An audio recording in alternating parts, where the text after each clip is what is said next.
Hello, welcome back to the reading of the poem of the Man God, written by Maria Valtorta, Volume 3.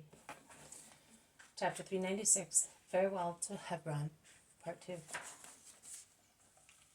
Remember that. And when you see me raised and scorned, do not vacillate. And when you will be raised and despised, do not vacillate. O Father, my Father, on behalf of these people who are dear to you and to me, I implore you, hear your word. Listen to the propitiator. Do not leave to wild beasts the souls of those who praise you by loving me. Do not forget forever the souls of your little children. Remember your promises, O good God, because the dark places of the earth are haunts of wickedness, from which terror comes out to frighten your little ones. Father, O my Father, do not let the humble who hope in you go away confused. Let the poor and the needy praise your name because of the assistance you will give them. Rise, O God, I implore you for that hour, for those hours. Rise, O God, for the sake of the sacrifice of John and of the holiness of your patriarchs and prophets.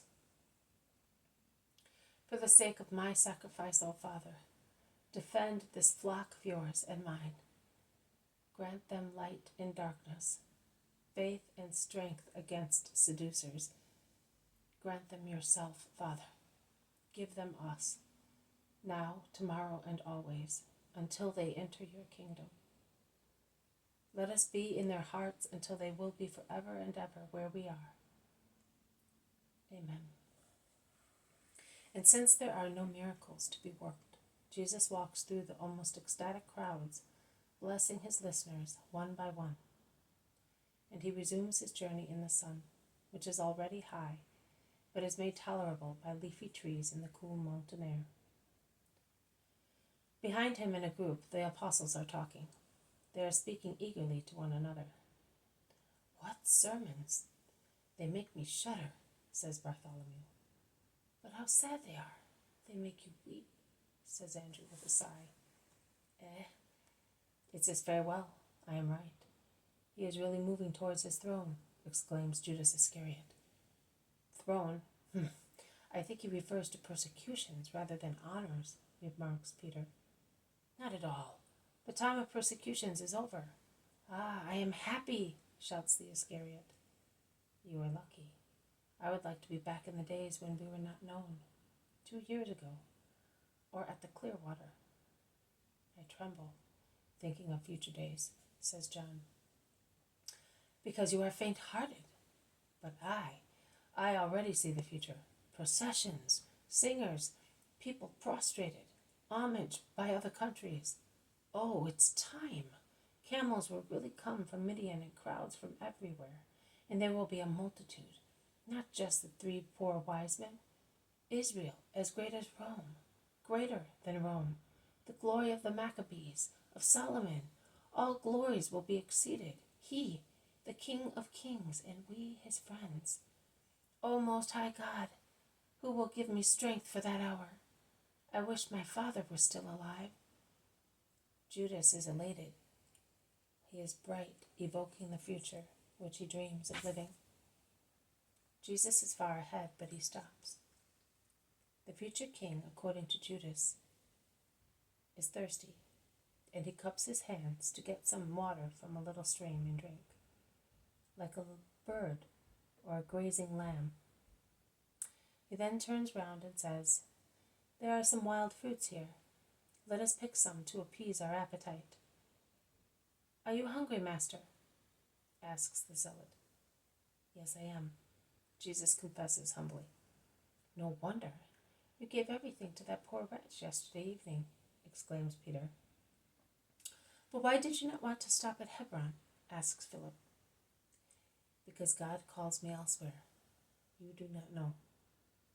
The apostles shrug their shoulders and begin to pick the sour fruits of wild plants scattered over the mountain slopes. They look like tiny wild apples, and the King of Kings feeds on them with his companions. who make wry faces because of the sourness of the wild, unripe fruit. Jesus, engrossed in thought, eats and smiles. You almost make me angry, exclaims Peter. Why? Because you could have been comfortable and the people of Hebron would have been happy. Instead, you are ruining your stomach and teeth with this poison, which is more bitter and sour than grass dressed with vitriol. Oh, I have you who love me. When I am raised and I am hungry and thirsty, I will think with longing desire of this hour, of this food, of you who are now with me. And who then? But you will be neither hungry nor thirsty then.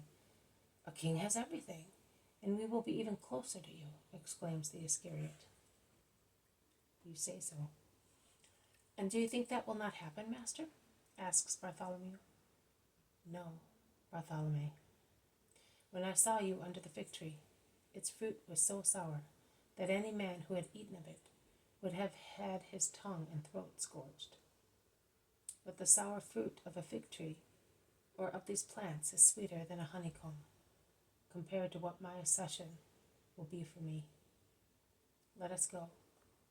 And he sets forth again ahead of everybody, meditating, while the apostles behind him whisper. This has been a reading from the poem of the Man God, written by Maria Valtorta, Volume 3. Chapter 396, Part 2. Farewell to Hebron. Thank you for listening. I will see you tomorrow. May God bless you, and may peace be with you.